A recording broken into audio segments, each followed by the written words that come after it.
Breaking news. Togo, nouvelle arrestation du rappeur Amron, en toile de fond l'affaire Gnakadé. Lomé, 19 septembre 2025. Le climat politique togolais se tend un peu plus.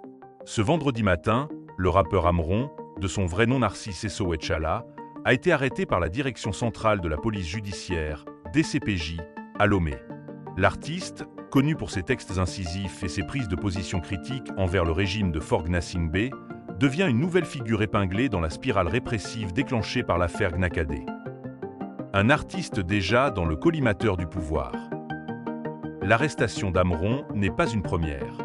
En mai 2025, il avait déjà été interpellé après la sortie d'un morceau dans lequel il dénonçait la corruption et la répression des libertés publiques. Cette arrestation avait provoqué une vague d'indignation, allant des milieux artistiques à la société civile en passant par l'opposition politique.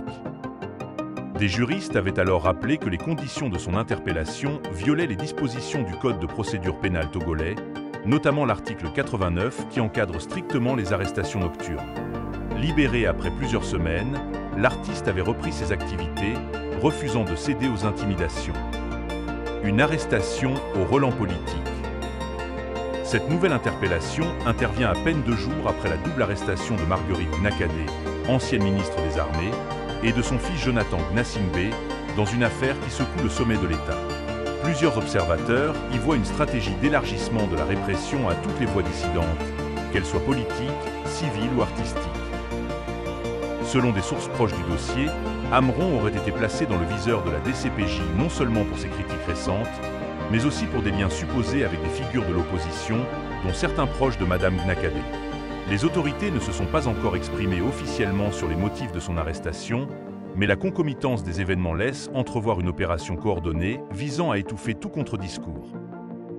Une société civile sous tension.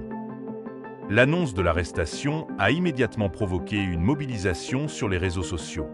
Les hashtags #FreeAmron et #TogoDebout ont commencé à circuler, rappelant les campagnes de mai dernier qui avaient contribué à sa libération. Plusieurs organisations de défense des droits humains dénoncent une dérive autoritaire et craignent que l'affaire ne se solde cette fois par une détention prolongée. L'État a instrumentalisé la justice pour faire taire ses opposants, qu'ils soient politiques ou culturels, dénonce un responsable d'ONG basé à Lomé. Du côté des artistes, de nombreux confrères d'Amron ont exprimé leur solidarité, rappelant que le rôle du rap est de dire la vérité du peuple, pas de réciter la propagande du régime.